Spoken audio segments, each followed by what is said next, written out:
Yes. So in the last class, we learned about in the first poem. So now children, so the poem name is Vinati. Yes or no? So I think all of you understand that poem and all finished your class work. Yes. So today I will start lesson number 2. Shararati Kauva. Yes. If you have textbook, children, open your textbook. Lesson number 2. Shararati Kauva. Shararati Kauva. That means the naughty crow. The naughty crow. Children, who is the very naughty in this lesson? Crow. Yes. Listen. Now I read the lesson. किसी गांव के बाहर बरगद का एक विशाल पेड़ था। उस पेड़ के नीचे आने जाने वाले यात्री विश्राम किया करते थे। गांव वालों ने वहां प्याऊ भी बैठा दी थी। यात्री वहां ठंडा पानी पीते और आराम करके चले जाते। If you have textbook means you see your textbook children. उस बरगद पर एक कौवा रहता था। वह बड़ा शरारती था। वह अपनी शरारतों से किसी न किसी को तंग करता रहता था। एक दोपहर को एक हंस उस बरगद पर आकर बैठ गया। सो उस समय बरगद के नीचे एक यात्री आराम कर रहा था। उसके मुंह पर धूप आ गई थी। हंस ने अपने पंख फैलाकर उस यात्री को मुंह पर छाया कर दी। यह देखकर कौवे ने शरारत करने की सोची। उसने यात्री के मुंह पर बीट कर दी। मुंह पर बीट गिरते ही यात्री जाग गया। उसे लगा कि हंस ने बीट कर दी है। उसे गुस्सा आया। उसने एक पत्थर उठाकर हंस को दे मारा। हंस सीधे जमीन पर गिरा और मर गया। इस प्रकार कौवे की शरारत ने हंस की जान ले ली। So this much how lesson number 2. Children, lesson number 2, शरारती कौवा. Let's listen.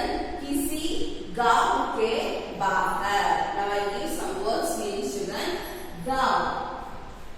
If you have textbook means you write there in where having the word in the lesson and line in pencil and write down the meanings. Understand? If you not have means you write in rough book. Gaon, village. Then bahar. Bahar means outside. Bahar means outside. Bahar bargar ka. Bargar means banyan. Bargar means banyan. बरगद का एक विशाल पेड़ था। उस पेड़ के नीचे, नीचे मीन्स डाउन। नीचे मीन्स डाउन। नीचे आने जाने वाले यात्री विश्राम। What's the meaning of the word विश्राम? Rest. विश्राम means rest. विश्राम किया करते थे। गांव वालों ने वहां प्याऊ भी बैठा दी थी। यात्री वहां ठंडा पानी पीते और विश्राम कर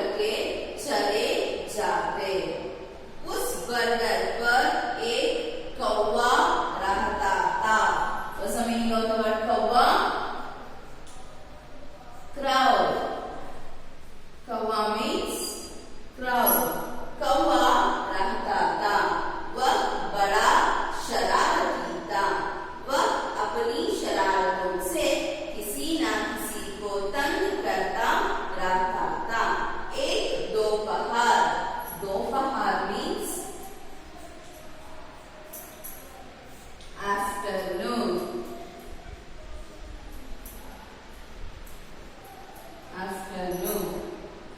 वह अपनी शरारतों से किसी न किसी को तंग करता रहता था। एक दोपहर को एक hums means swan. Hums means swan. Hums उस पर बरगद पर आकर बैठ गया। उस समय बरगद के नीचे एक यात्री आराम कर रहा था। उसके मुख पर, मुख means face, मुख means face, मुख पर धूप आ गई है। हम्स ने अपने पंख, पंख means wings, पंख means wings, पंख फैलाकर उस यात्री के मुंह पर छाया कर दी। छाया means shadow,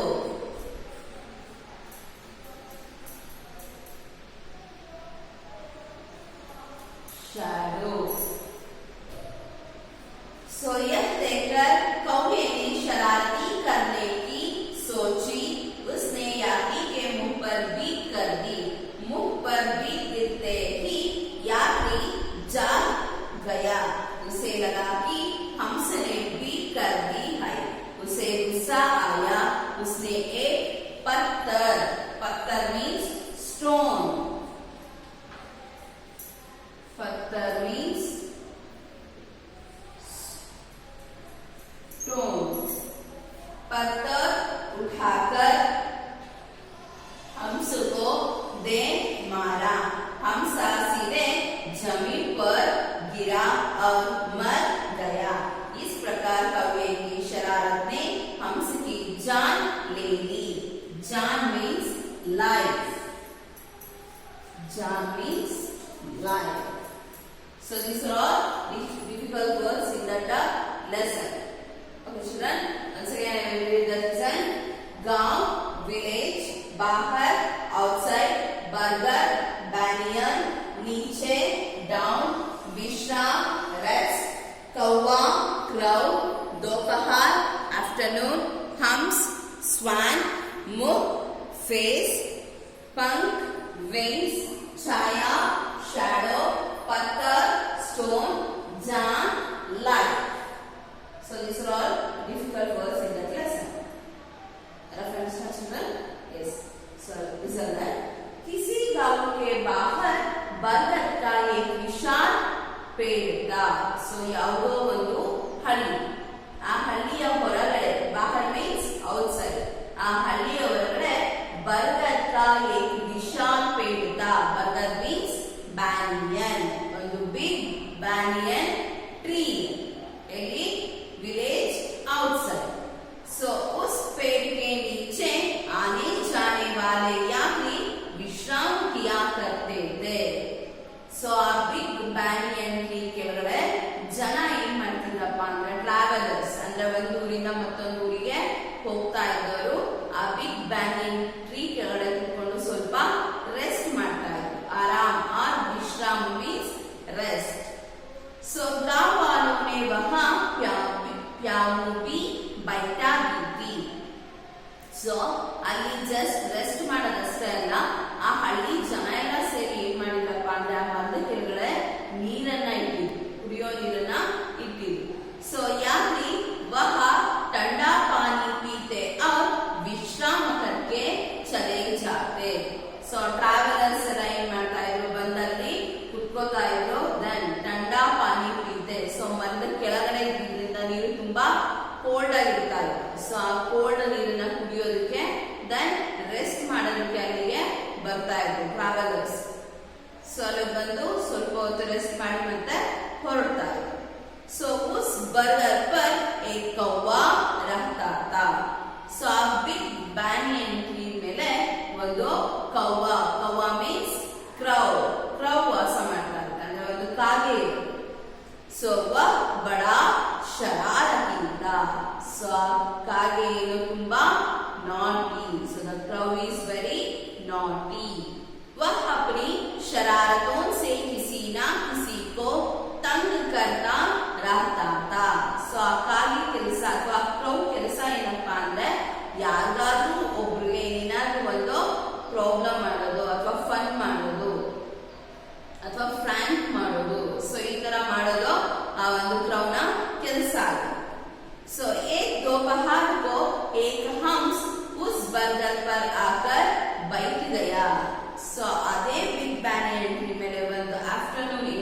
ಏನಪ್ಪ ಅಂದ್ರೆ ಒಂದು स्वान हंस मीन्स स्वान ಬಂದು ಕೂತಿರೋದು सो उस समय बरगद के नीचे एक यात्री आराम कर रहा था आ स्वान ಯಾವಾಗ ಬಂದು ಆ ಬ್ಯಾನಿಯನ್ ಟ್ರೀ ಮೇಲೆ ಕೂತ್ಕೊಳ್ಳುತ್ತೋ ಅದೇ ಟೈಮ್ ಅಲ್ಲಿ ಸೊ ಆ ಬ್ಯಾನಿಯನ್ ಟ್ರೀ ಕೆಳಗಡೆ ಒಬ್ಬ ಟ್ರಾವೆಲರ್ ಬಂದು ರೆಸ್ಟ್ ಮಾಡೋದಕ್ಕೆ ಅಂತ ಬಂದಿರ್ತಾನೆ ಸೊ उसके मुंह पर धूप आ गई थी ಸೊ ಅವನು ಬಂದು ಎಲ್ಲಿ ಕೂತ್ಕೋತಾನೆ ಅಥವಾ ಎಲ್ಲಿ ರೆಸ್ಟ್ ಮಾಡೋದಕ್ಕೆ ಅಂತ ಮಲ್ಕೋತಾನೆ ಅಲ್ಲಿ ಅವನಿಗೆ ಬಿಸಿಲು ಬೀಳ್ತಾ ಇದೆ सो हंस ने अपने पंख फैलाकर उस यात्री के मुंह पर छाया कर दी सो स्वान आ ट्रावेलर ನೋಡುತ್ತೆ ಅವನು ಯಾವ ಕಡೆ ಮಲಗಿದ್ನೋ ಆ ಕಡೆ ಬಿಸಿಲು ಬೀಳ್ತಾ ಇದ್ರಿಂದ ಸ್ವಾನ್ ಏನ್ ಮಾಡುತ್ತೆ ತನ್ನ ಪಂಕ್ ಅಂದ್ರೆ ವಿಂಗ್ಸ್ ಸೊ ಆ ವಿಂಗ್ಸ್ ಅನ್ನ ಸ್ಪ್ರೆಡ್ ಮಾಡಿ ಆ ಟ್ರಾವೆಲರ್ಗೆ ಆ ಬಿಸಿಲು ಬೀಳದಲೇ ಇರೋ ಹಾಗೆ ಛಾಯಾ ಮೀನ್ಸ್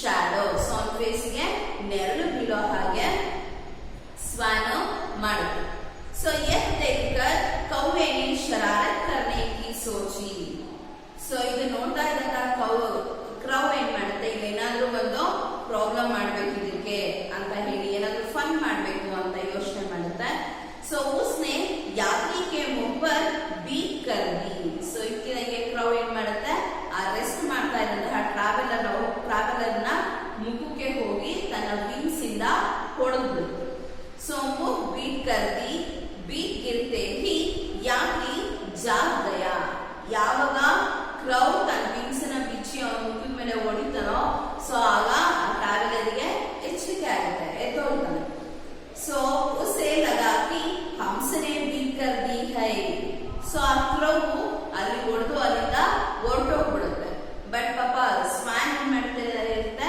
ಅವನಿಗೆ ನೆರಳನ್ನ ಕೊಡ್ತಾ ಇರುತ್ತೆ ಸೊ ಈ ಟ್ರಾವೆಲರ್ ಎದ್ದ ತಕ್ಷಣ ಯಾರು ಕಾಣ್ತಾರೆ ಸ್ವಾನ್ ಕಾಣುತ್ತೆ ಸೊ ಅವನು ಏನಂತ ಥಿಂಕ್ ಮಾಡ್ತಾನೆ ನನಗೆ ಬಂದು ರೆಕ್ಕೆ ಬಡ್ದಿರೋದು ಅಥವಾ ರೆಕ್ಕೆ ಹೊಡೆದಿರೋದು ಸ್ವಾನ್ ಅಂತ ಯೋಚನೆ ಮಾಡ್ತಾನೆ ಉಸೆ ಗುಸ್ಸಾ ಆಯಾ ಅವನಿಗೆ ಆ ಟೈಮಲ್ಲಿ ತುಂಬಾ ಕೋಪ ಬರುತ್ತೆ ಸೊ ಉಸ್ನೆ ಏಕ ಪತ್ತರ್ ಉಟಾಕರ್ ಹಂಸ ಕೋ ದೇ ಮಾರಾ ಪತ್ತರ್ ಮೀನ್ಸ್ ಸ್ಟೋನ್ ಸೊ ಅವನವಾಗ ಏನ್ ಮಾಡ್ತಾನೆ ಒಂದು ಸ್ಟೋನ್ ಅನ್ನ ತಗೊಂಡು ಆ ಸ್ವಾನಿಗೆ ಎಸಿತಾನೆ ಸೊ ಹಂಸ್ सीधे जमीन पर गिरा सो ಯಾವಾಗ ಟ್ರಾವೆಲರ್ ಸ್ಟೋನ್ ತಗೊಂಡು ಸ್ವಾನ್ ಗೆ ಹೊಡಿತಾನೋ ಸೊ ತಕ್ಷಣ ಏನಾಗುತ್ತೆ ಸ್ವಾನ್ ಕೆಳಗಡೆ ಬಿದ್ದೋಗುತ್ತೆ ಸೊ ಜಮೀನ್ ಪರ್ ಗಿರಾ और मर गया ಸೊ ಕೆಳಗಡೆ ಬೀಳೋದಷ್ಟೇ ಅಲ್ಲ ಅದು ಅಲ್ಲೇ ಡೈ ಅಂದ್ರೆ ಡೆತ್ ಆಗುತ್ತೆ ಸೊ इस प्रकार कौवे की शरारत ने हमसे की जान ले ली ಸೊ ಈ ತರ ಕ್ರೌ ಮಾಡುವ ನಾಟಿ ಕೆಲಸಕ್ಕೆ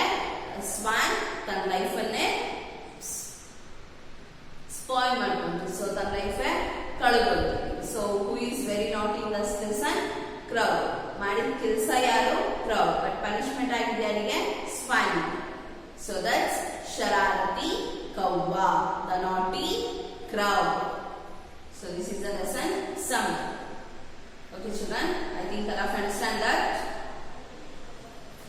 see that lesson after in your textbook having vocabulary words okay children so this way I give words write in your textbook only don't write in classwork so that lesson after what have in your textbook classwork words that one write in your classwork okay so now I read the words listen shabda both vocabulary words so here I give only English words okay so they given one Hindi meaning with English words for example burger that means butterwort banyan then yatri musafir traveler then bista excrement of birds vishram aram rest shararat nutcut naughty gussa क्रोध anger विशाल बड़ा huge मुख मुख mouth जमीन फर्श ground प्याऊ पानी पीने का केन water bath पंख डायना wing पत्थर कंकड़ pebble or stone so these are all glossary words having your textbook okay children so all of you understand that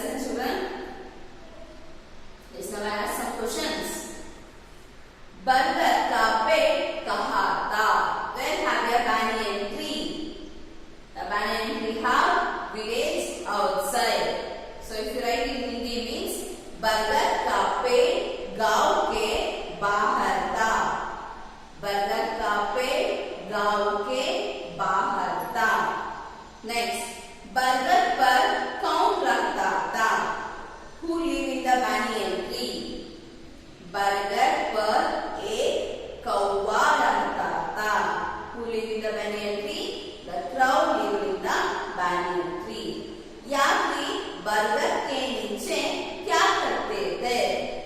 So traveler, what do in under the tree? ಏನ್ ಮಾಡ್ತಾ ಇರ್ತಾನೆ traveler? यात्री वहाँ ठंडा पानी पीते और आराम करते चले जाते। ಯಾಕೆ ಬಂದಿರ್ತಾನೆ ಅಥವಾ ಅವನು ಏನ್ ಮಾಡ್ತಾ ಇರ್ತಾನೆ? ಅಲ್ಲಿ ರೆಸ್ಟ್ ಮಾಡ್ತಾ ಇರ್ತಾನೆ। So कौवे ने क्या शरारत की? So crow ये naughty ಕೆಲಸ ಮಾಡುತ್ತೆ। कौवे ने यात्री के मुंह पर बीट कर दी। So कौवे ಏನ್ ಮಾಡ್ತು? ಸ್ವಾನ್ ಬಂದು ಆ ಮರದ ಮೇಲೆ ಕೂತ್ಕೊಂಡು ಅವನಿಗೆ ನೆರಳು ಕೊಡೋ ಸಿಚುಯೇಷನ್ ನೋಡಿ ಆ ಸಿಚುಯೇಷನ್ ಯೂಸ್ ಮಾಡಿಕೊಂಡು ಅವ್ರು ಮಲಗಿರೋನಿಗೆ ಹೋಗಿ ತನ್ನ ವಿಂಗ್ಸ್ ಇಂದ ಒಡೆದು ಬಂತು। ಸೊ ಯಾತ್ರಿ ಕೋ ಹಂಸ ಪರ್ ಗುಸ್ಸಾ ಕ್ಯೋ ಆಯಾ? ಸೊ ಒಡೆದಿದ್ ಯಾರು? ಕ್ರೌ। ಬಟ್ ಟ್ರಾವೆಲರ್ಗೆ ಕೋಪ ಬಂದಿದ್ ಯಾರ ಮೇಲೆ? ಸ್ವಾನ್ ಮೇಲೆ। ಯಾಕೆ? ಸೊ ಯಾತ್ರಿ ಕೋ ಲಗಾ ಕಿ ಹಂಸನೆ ಬೀಟ್ ಕರ್ ದಿ। ಒಡೆದೋಗಿದ್ದು ಕ್ರೌ, ಬಟ್ ಯಾತ್ರಿ ಅಂದ್ರೆ ಟ್ರಾವೆಲರ್ ಯೋಚನೆ ಮಾಡ್ತಾನೆ because they having only one bird, ಅಲ್ಲಿ ಕ್ರೌ ಇರ್ಲಿಲ್ಲ। ಸೊ ಹಾಗಾಗಿ ಇದು ಸ್ವಾನ್ ಮಾತ್ರ ಆಗಿರೋದ್ರಿಂದ ಅವನೇನಂತ ಯೋಚನೆ ಮಾಡ್ತಾನೆ? ಮೋಸ್ಟ್ಲಿ ನನ್ಗೆ ಹೊಡೆದಿದ್ದು ಸ್ವಾನ್ ಇರ್ಬೋದು ಅಂತ ಥಿಂಕ್ ಮಾಡ್ತಾನೆ। ಸೊ ಹಾಗಾಗಿ ಅವನಿಗೆ ಕೋಪ ಬರುತ್ತೆ। Understand? So these are all one word question answers. Yes, nice. Then given Khalistan बरो also. किसी डैश के बाहर डैश का एक विशाल पेड़ था। किसी गांव के बाहर। So किसी गांव के बाहर बरगद का एक विशाल पेड़ था।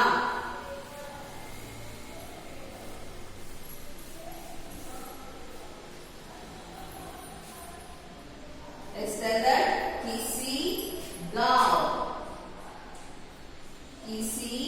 गांव के बाहर बरगद का एक विशाल पेड़ था। ऐसा है सेकंड वन, उस बरगद पर एक डैश रहता था। उस बरगद पर एक कौवा रहता था। उस बरगद पर एक कौवा रहता था। उसके मुंह पर डैश आ गई थी। सो आ ट्रैवलर ನ ಮುಖಕ್ಕೆ ಏನ್ ಬೀಳ್ತಾ ಇರುತ್ತೆ? धूप, that means बिस्लू। धूप आ गई थी। नेक्स्ट, उसने यात्री के मुंह पर डैश कर दी। कौवा तನ್ನ विंग्ಸ್ ಇಂದ ಟ್ರಾವೆಲರ್ ಏನ್ ಮಾಡುತ್ತೆ? बीट। उसने यात्री के मुंह पर बीट कर दी। नेक्स्ट, उसने एक डैश उठाकर हंस को मारा। सो ಅದನ್ನ ಟ್ರಾವೆಲರ್ ಹಂಸ ಸ್ವಾನ್ ನೋಡಿದ ತಕ್ಷಣ ಅವನಿಗೆ ಕೋಪ ಬಂದು ಏನ್ ಮಾಡ್ತಾನೆ? ಏನ್ ತಗೊಂಡು ಎಸೆಯೋದು? पत्थर। उसने पत्थर उठाकर हंस को मारा। हंस को मारा। So these all having fill in the blanks. Children, so this much having your class workers. So I think